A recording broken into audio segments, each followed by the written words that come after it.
औज़ुबिल्लाहिमिनश्शैतानिर्रजीम बिस्मिल्लाहिर्रहमानिर्रहीम। अस्सलाम वालेकुम स्टूडेंट्स, उम्मीद करती हूँ आप सब बिल्कुल खैरियत से होंगे। आज मैं आपसे जो है वो बायोलॉजी का 10th क्लास का पेपर के जो important short questions and long questions हैं वो डिस्कस करूँगी। तो ये most important short questions and long questions हैं जो कि आपके पेपर्स के लिए जो है बहुत ज़्यादा इंपॉर्टेंट है। तो इनको आप अगर एक दफ़ा देख लेंगे, इनको अच्छे से कर लेंगे, तो इंशाल्लाह आपके इन्हीं में से जो है वो आपका बहुत ज़्यादा पेपर हल होगा।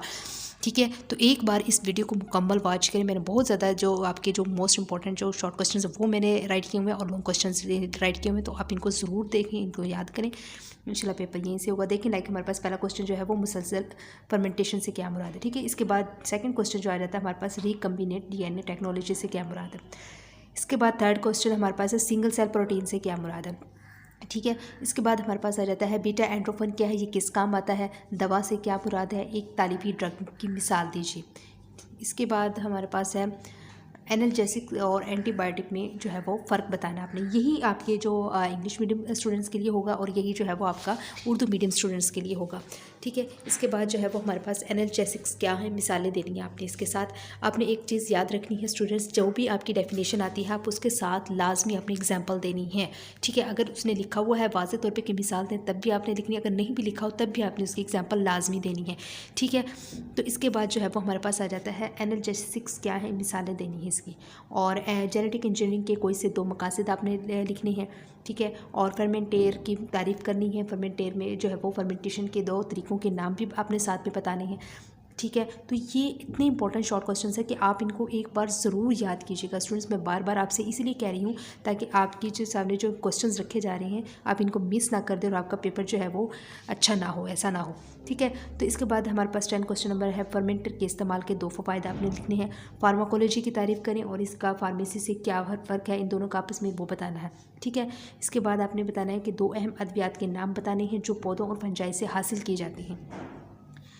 इसके बाद आपने आ जाना है यहाँ पे क्वेश्चन नंबर 13 पर तारीफ़ी अद्वियात की मिसाल देकर तारीफ़ करनी है। जेनेटिक इंजीनियरिंग के 4 कारहाए नुमाया लिखिए। अच्छा, ये जेनेटिक इंजीनियरिंग जो है ये आपका इतना इंपॉर्टेंट है कि इसके आपका एज अ लॉन्ग क्वेश्चन के हवाले से भी आपने इसको बहुत अच्छे तरीके से करना है और इसको शॉर्ट क्वेश्चन के हवाले से भी। ठीक है, इसके बाद एनाल्जेसिक्स और एंटीबायोटिक में फ़र्क बताएं। एक और बात बताते चलूँ कि जितनी भी आपकी जो डेफिनेशंस है ना ये मोस्ट इंपॉर्टेंट होती हैं। आपकी लाजमी फ़र्क दो डेफिनेशंस का आपस में फ़र्क आ जाता है, ये सिंगल को डेफिनेशन आ जाती है विद मिसाल देनी होती है। ठीक है, तो ये ऐसे आपको क्वेश्चंस मिस नहीं करने। इसके बाद हमारे पास बायोटेक्नोलॉजी की तारीफ़ करें। ग्लाइकोलाइसिस से क्या मुराद है, लेंटिसेल्स क्या होते हैं और इनका क्या काम होता है, ये क्या काम करते हैं। ठीक है, इसके बाद हमारे पास आ जाता है स्टोमेटा और लेंटिसेल्स में दो फ़र्क बताने हैं आपने। इसके बाद आपने आ जाना है स्टोमेटा क्या है, एपिग्लॉट्स की तारीफ़ करनी है और इसका फेल बताना आपने। वोकल कॉर्ड से क्या मुराद है, इसका फेल क्या है। ब्रोंकस और ब्रोंक्यूल्स में क्या फ़र्क है, ये दोनों आपने बताना है। लेरिंग्स क्या है, ये कहाँ पर वाक़या होता है। एलोयूलाई तफसीलन आपने लिखनी है, जो एज अ शॉर्ट के हवाले से आपने तफसील लिखनी है। ठीक है, लॉन्ग नहीं लिख देना आपने इसको। इंस्पायरेशन या इनहेलेशन जो है वो क्या है। ब्रोंकाइट्स की इकसाम और इनकी इलामात लिखनी है आपने। ब्रोंकाइट्स से क्या मुराद है, ये इंपॉर्टेंट क्वेश्चंस हैं ये सारे। ठीक है, इसके बाद आपका आ जाता है क्रॉनिक ब्रोंकाइट्स के बारे में आप क्या जानते हैं। एक्यूट ब्रोंकाइट्स से क्या मुराद है, दमा की इलामत लिखिए। ठीक है, दमा की तारीफ भी मोस्ट इंपॉर्टेंट है। स्मोकिंग के दो बुरे असरात लिखिए। ठीक है, इसके बाद आप आ जाइए यहाँ पे निकोटीन का माजी में इस्तेमाल लिखना आपने। दमा की तारीफ़ करें, एक्सेलरेशन की तारीफ़ करें। ठीक है, और इसके बाद आ जाते हैं ओस्मो रेगुलेशन और थर्मो रेगुलेशन की तारीफ़ करें। ओस्मोसिस से क्या मुराद है, क्यूटेशन जो है वो क्या है हमारे पास, हेलोफाइट्स क्या होती हैं, जो है वो यूरेटरी सिस्टम के 4 हिस्सों के आपने नाम लिखने हैं। इसके बाद आप आ जाइए यहाँ पे होम्योस्टेसिस के अमल में जो है वो जिल्द का क्या किरदार है वो आपने लिखना है। नेफ्रॉन की भी तारीफ़ करनी और इसके हिस्सों के नाम बताने। गुर्दे की पथरी से क्या मुराद है, ये आपने करना है लाजमी।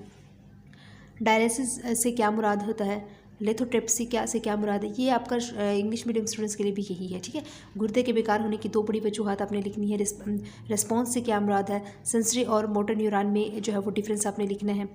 इसके बाद आप आ जाए यहाँ पे सॉलिटेटरी इम्पल्स से क्या मुराद है। कोऑर्डिनेशंस की तारीफ़ करें। रिसेप्टर्स क्या होते हैं, उनकी मिसालें आपने देनी हैं। और ब्लाइंड स्पॉट से क्या मुराद है, ये आपने लिखना है।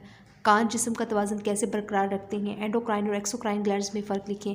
मेनिंजेस किसे कहते हैं, इनका काम लिखना है। स्टिमुलाई और रिस्पॉन्स का मुवाजना करना है आपने।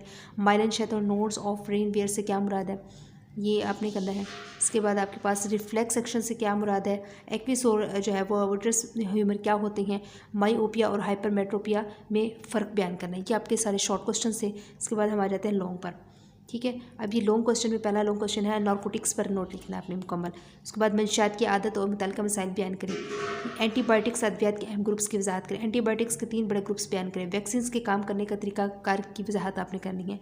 अद्वियात का इस्तेमाल करते वक्त किन बातों का ख्याल रखना ज़रूरी है, ये लिखना है। खुराक और ज़राअत और माहौलियात के मैदान में बायोटेक्नोलॉजी की अहमियत बतानी है आपने। इसके बाद जो है वो अपने आ जाना है यहाँ पे जेनेटिक इंजीनियरिंग के बुनियादी मराहिल की तफसील लिखें। फर्मेंटेशन क्या होती है, अल्कोहलिक और लैक्टिक फर्मेंटेशन की वजाहत करें। खुराक और ज़राअत और माहौलियात के मैदान में बायोटेक्नोलॉजी की अहमियत बयान करें। ठीक है। इसके बाद आपने आ जाना फर्मेंटेशन के इस्तेमालात पर बहस करें। न्यूरॉन की साख्त बयान करें। स्पाइनल कॉर्ड की साख्त बयान करें। इंसानी आँख पर नोट लिखें। ठीक है, ये इंसानी आँख मोस्ट इंपॉर्टेंट आपका लॉन्ग क्वेश्चन है। हाइड्रोफाइट्स और हेलोफाइट्स में ऑस्मोटिक मुताबिक कहते हैं, लिखनी है आपने। ठीक है। नेगेटिव फीडबैक मैकेनिज्म और पॉजिटिव फीडबैक मैकेनिज्म की अपनी मुकम्मल तफसील लिखनी है। इसको एज ए शॉर्ट भी देख लीजिएगा और लॉन्ग क्वेश्चन के हवाले से भी। पौधे किस तरह फालतू कार्बन डाइऑक्साइड और पानी को निकालते हैं। पौधे किस तरह अपने जिस्म से फालतू पानी खारिज करते हैं, ये आपने इंपॉर्टेंट करना है। इंसानी गुर्दे के साथ तो मोस्ट इंपॉर्टेंट एक इंसानी आँख और इंसानी गुर्दे की अंदरूनी साथ मोस्ट इंपॉर्टेंट है। एक ये गुर्दे के अफ़ाल तहरीर के मोस्ट इंपॉर्टेंट है। ये लॉन्ग क्वेश्चन गुर्दे में पथरी कैसे बनती है, इसका इलाज क्या है। ठीक है, ये आपने बताना है। इसके बाद आप आ जाइए तनफ़ुस का अमल बयान करें। मोस्ट इंपॉर्टेंट क्वेश्चन है। नमूनिया मोस्ट इंपॉर्टेंट क्वेश्चन है। नमूनिया क्या है, इसकी वजूहात, इलामत और इलाज सब कुछ बयान करना है। एम्फीसीमा और दमा पर नोट लिखना है। ठीक है, ये 25 जो है वो आपके लॉन्ग क्वेश्चंस और 61 जो है वो शॉर्ट क्वेश्चंस है। ये आपकी मुकम्मल बुक्स के नहीं है, कुछ चैप्टर्स के जो है वो इंपॉर्टेंट क्वेश्चंस और शॉर्ट एंड लॉन्ग क्वेश्चन मैंने आपको आपसे यहाँ डिस्कस किए हैं। ठीक है, इंशाल्लाह मिलेंगे बहुत जल्द नेक्स्ट वीडियो के साथ। उस वक्त तक मुझे इजाज़त दीजिएगा। Thank you so much and अल्लाह हाफिज़।